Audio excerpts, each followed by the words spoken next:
کیا ہے جی وہ حدیث؟ وہ حدیث یہ ہے کہ اگر سترا نہ ملے تو کیا ہے، اپنے سامنے کیا ہے، کوئی لکیر کھینچ لے۔ اس سے بعض علماء کرام کیا ہے، دلیل پکڑتے ہیں کہ اگر سترا کے لیے کوئی چیز نہیں ہے تو لکیر کھینچ لینا چاہیے، لیکن یہ ضعیف ہے، یہ صحیح نہیں ہے، اور صحیح حدیث سے یہ ثابت بھی نہیں ہے۔ اور نبی کریم صلی اللہ علیہ وسلم کا جو عمل گزرا ہے ہمارے سامنے، ابھی گزشتہ کل بھی ہم نے حضرت عبداللہ بن عمر کی حدیث، ابو سعید خدری رضی اللہ تعالی عنہ کی حدیث، اور اسی طرح آج بھی عبداللہ بن عمر رضی اللہ تعالی عنہما کی حدیث سے اللہ کے رسول صلی اللہ علیہ وسلم کی حدیث کو بھی ہم نے دیکھا، اور اللہ کے رسول صلی اللہ علیہ وسلم کے عمل کو بھی ہم نے دیکھا کہ آپ صلی اللہ علیہ وسلم کیا ہے، اپنے سامنے نیزہ وغیرہ رکھے اور سترے کا اہتمام کرنے کا حکم دیا ہے۔ کہیں پر بھی لکیر وغیرہ کھینچ کر آپ نے کیا ہے، لکیر کھینچ کر سترے کا بدل بنایا ہو، اس طرح کا تذکرہ نہیں ملتا ہے۔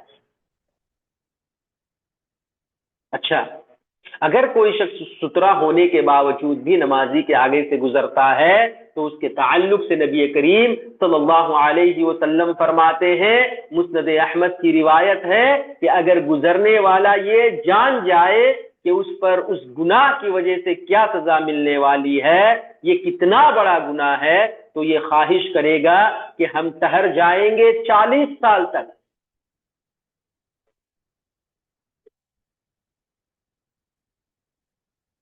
ایک حدیث آتی ہے جی،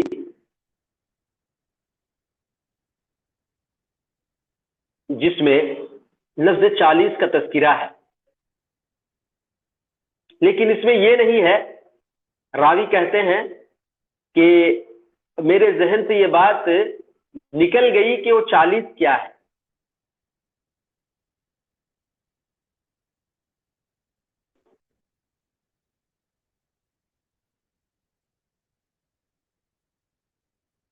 آپ نے 40 سال کہا، یہ 40 دن کہا، یہ کیا ہے؟ میرے ذہن سے بات نکل گئی، راوی کا اس طرح کا بیان ہے۔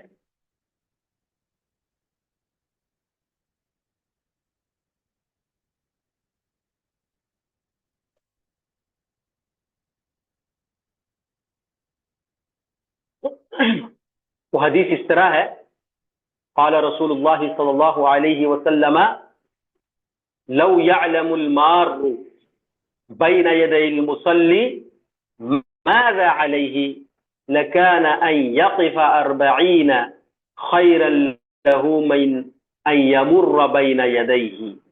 صحیح بخاری اور صحیح مسلم کی متفق علیہ حدیث ہے یہ کہ اگر گزرنے والا یہ جان جائے، اس کو یہ معلوم ہو جائے کہ نمازی کے آگے سے گزرنے پر اس پر کیا وبال آنے والی ہے، کیا مصیبت آنے والی ہے، کیسا عذاب اسے ملنے والا ہے، تو لکان ان یقف 40، تو وہ 40 تک کھڑا رہنا پسند کرے گا، 40 سال یا 40 دن تک کھڑا رہنا پسند کرے گا، من ان یمر بین یدیہ، بجائے اس کے کہ کیا ہے، اس کے سامنے سے گزرے۔ یہاں پر راوی کہتے ہیں کہ مجھے یاد نہیں آ رہا ہے یا مجھے نہیں معلوم ہو سکا کہ نبی کریم صلی اللہ علیہ وسلم نے 40 دن فرمایا یا 40 سال فرمایا، 40 دن فرمایا یا 40 سال فرمایا۔ بات سمجھ آ رہی نا جی؟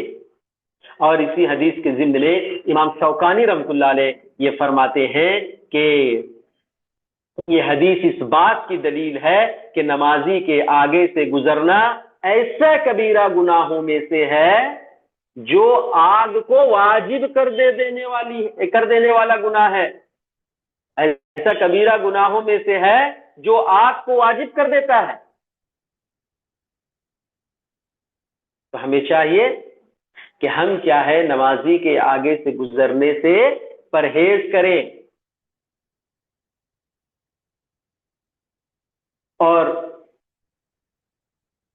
ابو سعید خدری رضی اللہ تعالیٰ عنہ کی ایک حدیث ہے جس میں نبی کریم صلی اللہ علیہ وسلم نے فرمایا جب تم میں سے کوئی سترہ رکھ کر نماز پڑھنے لگے اور کوئی آدمی سترہ اور نمازی کے درمیان سے گزرے تو نمازی کو چاہیے کہ اسے روکنے کی کوشش کرے، اور اگر وہ باز نہ آتا ہے تو اس سے لڑائی کرے، فَإِنَّهُ شیطان، کیونکہ وہ شیطان ہے۔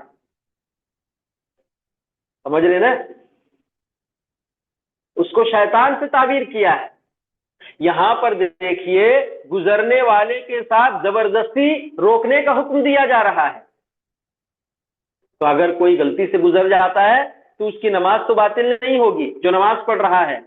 البتہ اس سلسلے میں ایک چیز یاد رکھیں کہ 3 چیزیں ہیں جس کے گزرنے کی وجہ سے نماز باطل ہو جائے گی اگر آپ نے سترہ کا اہتمام نہیں کیا ہے، اور 3 چیزیں آپ کے سامنے سے گزر جا رہی ہیں تو آپ کی نماز باطل ہو جائے گی۔ اس سلسلے میں ایک حدیث ہے، صحیح مسلم کی حدیث، اللہ کے نبی صلی اللہ علیہ وسلم فرماتے ہیں اگر کسی کے سامنے اونٹ کے پالان کے برابر کوئی سترہ نہ ہو اور حائضہ عورت، گدھا اور کالا کتا اگر یہ تینوں نمازی کے سامنے سے گزر جاتے ہیں تو نماز باطل ہو جائے گی۔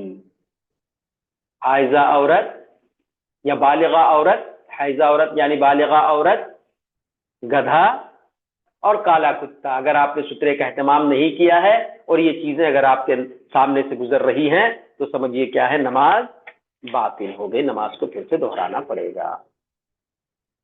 اب آئیے اس کے بعد فرض نماز کے لیے اقامت۔ آگے آئیے صفحہ نمبر 40 میں، فرض نماز کے لیے اقامت۔ فرض نماز کے لیے اقامت کہنا مرد حضرات کے لیے ایک مستحب اور افضل کام ہے۔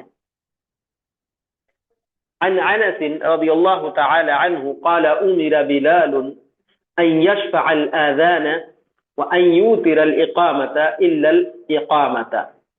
حضرت انس سے روایت ہے رضی اللہ تعالی عنہ، انہوں نے فرمایا حضرت بلال رضی اللہ تعالی عنہ کو یہ حکم دیا گیا تھا کہ اذان کے کلمات 2 مرتبہ اور اقامت کے کلمات 1 مرتبہ کہے سوائے قد قامت الصلاح کے۔ اقامت کے کلمات کیا ہیں جی؟ اللہ اکبر اللہ اکبر، اشہد اللہ الہ الا اللہ، اشہد ان محمد رسول اللہ، حی علی الصلاح حی علی الفلاح، قد قامت الصلاح قد قامت الصلاح، اللہ اکبر لا الہ الا اللہ۔ یہ سنن ابی داؤد کی روایت ہے۔ فائدہ میں دیکھیے، اقامت کہنے کے 2 طریقے ہیں۔ نمبر 1، اقامت کے کلمات کو 1 بار کہا جائے۔ نمبر 2، اقامت کے کلمات کو 2 بار یعنی آذان کی طرح کہا جائے۔ اقامت کو 1 بار کہنے والی روایات زیادہ صحیح ہیں، اور یہی اکثر صحابہ کرام رضی اللہ عنہم اجمعین، تابعین، علماء امت اور ائمہ دین رحمہم اللہ کا مسلک رہا ہے، جو بلا شبہ اولا اور افضل ہے۔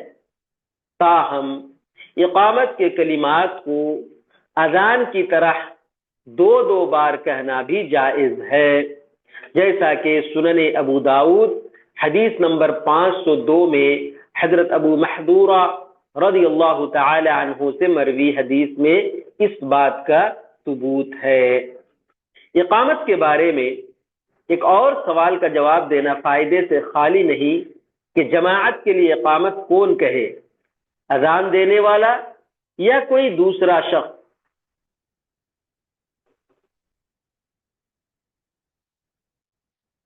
تو اولا و افضل اور صحیح ترین بات یہ ہے کہ جو اذان دے وہی اقامت کہے۔ البتہ علماء نے اس مسئلے میں وسعت کو تسلیم کرتے ہوئے کہا کہ جو بھی اقامت کہلے صحیح ہے۔ صاحب تحفۃ الاحوذی علامہ مبارک پوری، عبدالرحمن مبارک پور رحمۃ اللہ علیہ نے اپنی کتاب میں اس مسئلے کی بابت ایک بہترین بات لکھی ہے کہ اذان ایک کہے اور اقامت کوئی دوسرا کہہ لے تو اس کے جائز ہونے پر اہل علم کا اتفاق ہے۔ تو دیکھیے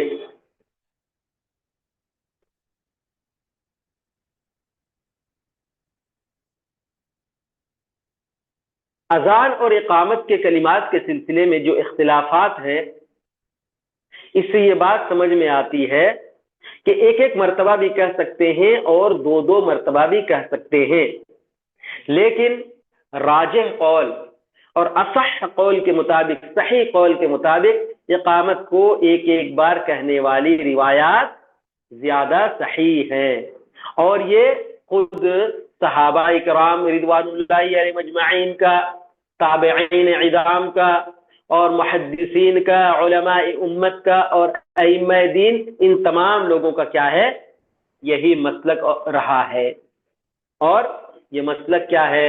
ایک ایک مرتبہ اقامت کے الفاظ کو کہنا سوائے قد قامت الصلاۃ اور قد قامت الصلاۃ کے،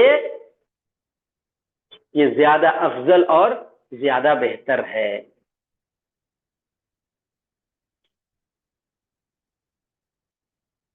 اچھا، جو دو دو مرتبہ کہنے کی ابو محذورہ والی سنن ابی داؤد کی روایت کو جو انہوں نے یہاں پر کوٹ کیا ہے، اس سلسلے میں جب دوسری کتابوں کو دیکھتے ہیں تو ایک حدیث جو ضعیف ہے وہ سنن ابی داؤد کی حدیث ہے، اور اس حدیث میں ایک راوی ہیں عبد الرحمن عبداللہ بن زید،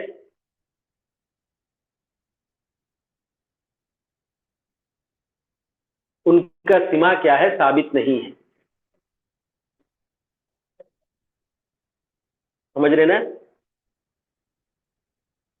اور وہ کہتے ہیں کہ اللہ کے رسول صلی اللہ علیہ وسلم اذان اور اقامت میں دو دو مرتبہ کہنے کا حکم دیتے تھے۔ اذان اور اقامت کے الفاظ کو دو دو مرتبہ کہنے والی حدیث کو وہ لوگ دلیل بناتے ہیں، اس حدیث کو، ابو محذورہ کی حدیث کو، جس میں عبد الرحمن سے عبداللہ بن زید کا کیا ہے؟ سماع ثابت نہیں ہے، اور یہ حدیث کیا ہے؟ ضعیف ہے۔ اور جو راجح اور درست قول یہی ہے کہ اقامت کے کلمات کیا ہے؟ ایک ایک مرتبہ کہا جائے، اور قد قامت الصلاۃ کو دو دو مرتبہ کہا جائے، جس طرح کے صحیح بخاری اور صحیح مسلم متفق علیہ حدیث ابھی آپ کے سامنے سے گزری، انس رضی اللہ تعالیٰ عنہ کی کہ امر بلال ان یشفع الاذان وان یوتر الاقامۃ الا الاقامہ، کہ اذان کے کلمات کو دو دو مرتبہ اور اقامت کے کلمات کو ایک ایک مرتبہ، سوائے قد قامت الصلاۃ کے، کہ قد قامت الصلاۃ کو کیا ہے؟ دو مرتبہ کہیں گے۔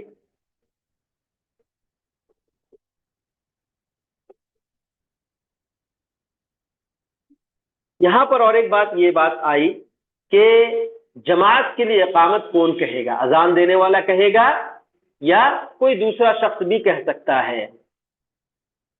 تو اس سلسلے میں بہتر یہی ہے کہ جو مؤذن ہو، جو اذان دے، وہی اقامت کہے، لیکن اگر کوئی دوسرا شخص مؤذن کی موجودگی میں یا اس کی غیر موجودگی میں، یا مؤذن کے علاوہ جو شخص اذان دیا اس کی موجودگی میں یا اس کی غیر موجودگی میں، اگر کوئی تیسرا آدمی یا دوسرا آدمی کوئی اذان دے، اقامت دے دیتا ہے، تو اس میں کوئی حرج کی بات نہیں ہے، لیکن بہتر بات یہی ہے، افضل طریقہ یہی ہے کہ جو شخص اذان دے، چاہے مؤذن ہو یا کوئی عام آدمی ہو جو اذان دیا ہے، وہی کیا ہے؟ اقامت کہے۔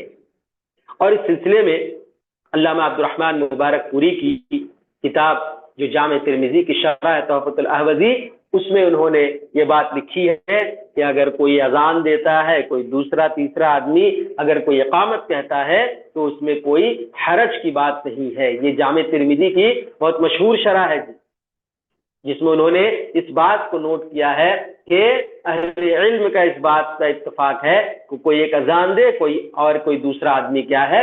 اقامت کہے۔